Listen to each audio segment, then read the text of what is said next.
live now. I know probably in theory I should, make little recordings and then upload them, but for some reason I like doing the lives. It's about 5:50 a.m. here in Las Vegas. I had to get up and get out because it's cool. I don't know if you can hear me. There's a bit of a wind. Where are they? I hear those little birdies. Where are you? Anyway, Path Traveler just sent me something about the June astrology with Mercury going direct for sure. Thank you very much. But it's connected to something called Medusa star, which I don't know anything about. I'm sorry. That's just how it is. And basically, you have to make extra efforts to be peaceful. Okay? Now, I have another perspective, and that's to do with Saturn. Okay? So Saturn is in Aquarius right now, and that is important for China. I think we talked about that. Oh, look, the sun is starting to creep up over there. Can you see that? Well, sort of. It's not there yet. Wacky birds. Yeah, so China, as you know, is very belligerent at the moment, totally acting out. They can't help themselves. If you look at the astrology, maybe one day we'll go a little deeper into the astrology, you'll see what I'm talking about. And it's turning retrograde right now for about 5 months. So it's going to be going hand in hand with Pluto retrograde for the next 5 months or so. I'm not being exact because I don't have my charts in front of me, but it's like Saturn retrograde. I mean, that's a lot of serious karma that needs to be reconciled. That's how I look at it. Reconciliation of karma. There's somebody there. Hello, greetings. I can't see who you are. Thank you for popping in. Thank you for visiting. Let's have a look. Okay, so over there, it's still not up yet. I guess the sun will be up soon enough, whenever it is. There's a lamppost. Actually, you can see the sun starting to glint over parts of Las Vegas far away. I don't know if you can see it, but the strip is lit up at the moment. It's just lighting up right now. There's Northwest Las Vegas. Over there is Nellis Air Force Base, but it's very quiet right now because all the military SAC stuff is shipped over to Eastern Europe, as you know. So anyway, yeah. The little kitty cats are waking me up pretty early these days. And that's to be expected. They kind of go with nature. If the sun gets up earlier, they get up earlier.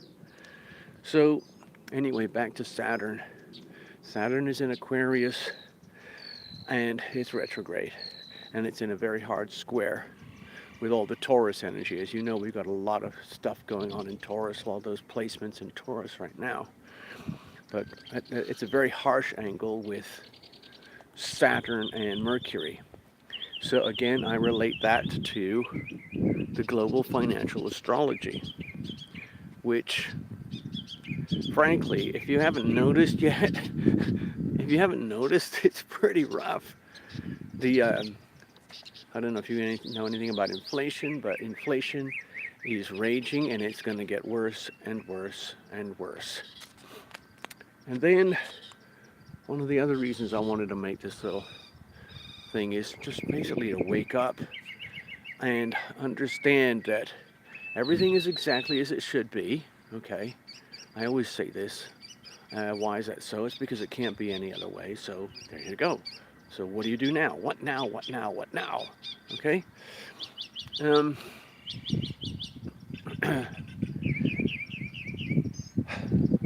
Saturn in Aquarius is demanding equality and, let's say, karmic readjustments in accordance with what is good for society, for the community. Now, of course, the shadow aspect of that is communism. Okay, It's probably a danger word. I'm probably being flagged right now for using that word. As you know, I'm a domestic terrorist or something like that. Well, I'm already marked. But so Saturn is there, pressing extremely hard on all of the Taurus stuff, which I see. I mean, there's so many different ways you can interpret these things, but for this little video, I'm looking at Taurus in terms of money, money, money, global finance. Uranus in Taurus is basically creating massive, let's say, disruptions in the global financial system, and it's ultimately for the good, and it's shaking up the status quo. The status quo is absolutely terrified right now. I don't know if you noticed that. There's these folks. I'll just keep going up here. There's some nice grass and stuff. There's some folks called the WEF. You've probably heard of them. One of my favorite channels, which is Neil McCoy Ward. He tracks them very closely. I'm going to speak to the microphone over here while I'm doing this because it got a little bit windy. And it's kind of basically, I told you so. It's kind of what I expected to see. These people, of course, there's about 2,500 of them who were hanging out up there in Davos in Switzerland doing their thing. They haven't done it for 2 years, so there was a lot of pent-up energy, and are all very excited about how they're going to take over the world and turn it into a one-world government, all of it run and organized by our hero, Klaus. It's amazing. He was gloating and laughing his head off, and the thing that was kind of funny, to me it's not very funny, but to him it was like a badge of honor. He was saying how, guess what, everybody? We have now infiltrated over 50% of the Canadian Parliament. Ha ha ha ha ha ha. So yeah, he's very proud of that. Of course, they've already done that to New Zealand and Australia and Great Britain, most of Western Europe. And they're trying to do it with the United States, but it's a little tricky here because we have a constitution that's unique in the country. There's a little bunny. Do you see the little bunny rabbit? Let's go see if we can say hi to the bunny rabbit. Come here, little bunny rabbit. Come on. Come on, little bunny rabbit. I'll have to pretend I got food for him. I don't, but maybe he'll see. Hello.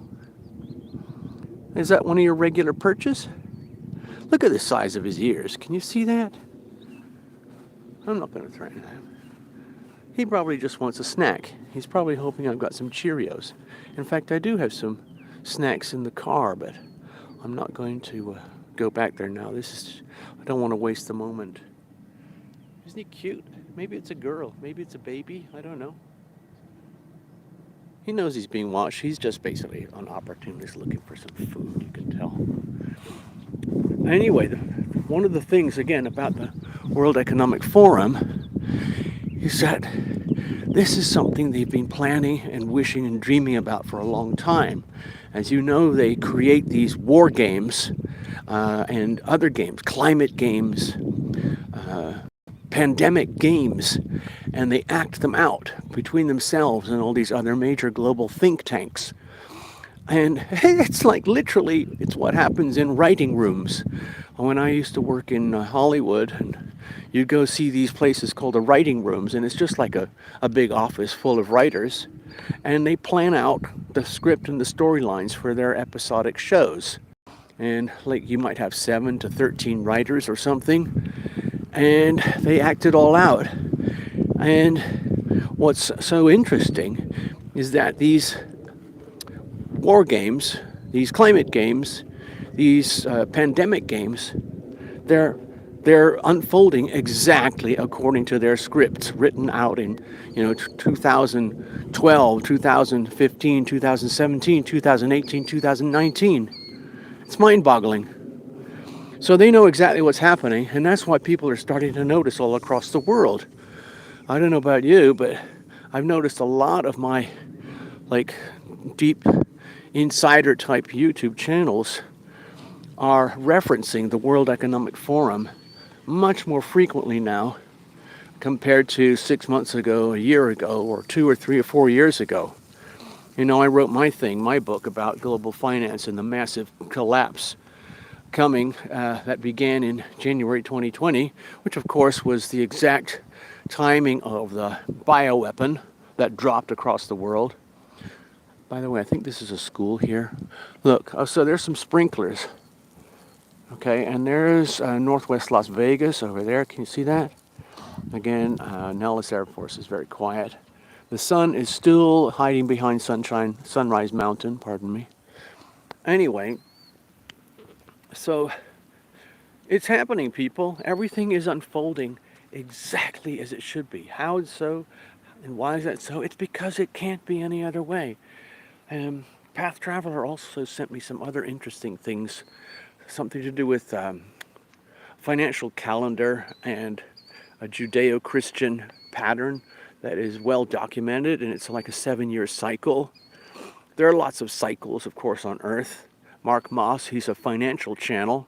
He goes on about these cycles. The 3 cycles that he mentions, of course, are Pluto and Uranus and the Moon. He doesn't actually talk about them because he doesn't know he's actually referring to the cycles of Pluto, Uranus, and the Moon. But there's also Jupiter, but he hasn't factored that yet into his reports. But it's still a very genuine thing, and as you know, on this channel, I've been making my references. I chart my life journey by mapping with the planets. Some people use the stock market, some people use mainstream media, some people don't map their lives at all. They just live on autopilot, okay, just reflex behavior. But anyway, it's like there's part of me which kind of goes, duh, look around you, everybody. Whatever you think is happening, it's bad or it's good, it's basically perfect, and I told you so. There are some beautiful aspects to what's happening in the planets right now, but frankly, the shadow side dominates very, very heavily because it's part of our evolution. When you're talking about the outer planets, Uranus, Neptune, and Pluto, we're talking about stuff you can't really connect to in your day-to-day consciousness unless you hang out with people like me or the equivalent, you know? So let's just say, I don't know how to put it, but that's kind of the big question I woke up with very early this morning. Like, how am I going to put this across? I need to convey this feeling, this message to people. But the message is almost that, what did you expect? It's almost like a question. What do you expect, humanity? What do you expect from your behavior and from your actions conducted in what you think is consciously?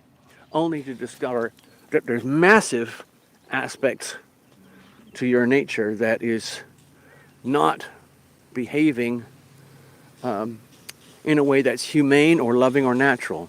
Oh my God, the sprinklers have just shut off. And I feel like I'm trapped. There's sprinklers all the way down to the car. Oh my God. All right, so I'm going to have to, well, okay, I'm just going to play this out here. We'll walk. We'll be okay. Okay. They're not interested in sprinkling concrete. I'm just going to walk through it. That one's twisting around.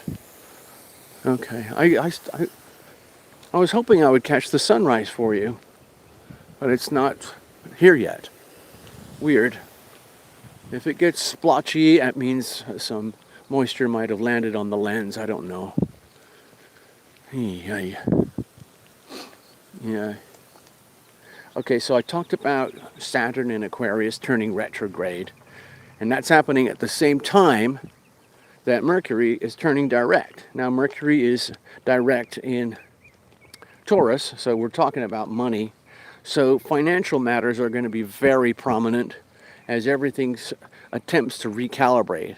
So the manipulators and the people like in the global banking system, they're going to try and recalibrate everything that works in their favor and hope that the rest of the masses don't notice the manipulation and the deception and the fraud and the mechanisms of delivering Wow, here, oh God, I have to get around this one. Whoa, get back. The mechanisms to deliver the fraud. Uh, China is the model that they're using right now. The WEF and the global banking elites, they see how China has done some, what would you call them, successful tests on tens of millions of Chinese people, where the Chinese currency, which is called the yuan, is now weaponized completely 100% in a digital manner, so that the Chinese government can control your behavior, your actions, your decisions, what you buy, where you buy it, where you go, when you can't go, what you can't buy, and how you do it all. It's basically a massive chain link fence around your whole life, but it's invisible, okay? And they're watching you as though you're in some kind of weird prison camp without any walls. But the fact is, there are walls. Who was saying it? Actually, I think it was Neil McCoy Ward. I think he mentioned it last night. Part of the reports were indicating, like if you go to the World Economic Forum website and you scroll through all their agendas, there's the well-known famous one, Agenda 2030, but there's also others, like Agenda 2045. And one of their goals is to shackle the airline industry and worldwide travel and reduce it to as small as possible so that you are locked in your own country forever. You're not allowed to go overseas. Now, it's going to be very hard for them to impose their dream of locking everybody in prison, but they're going to try. And of course, they do it all under the guise of climate change, carbon neutral agendas, so that we live in a pure, pristine planet.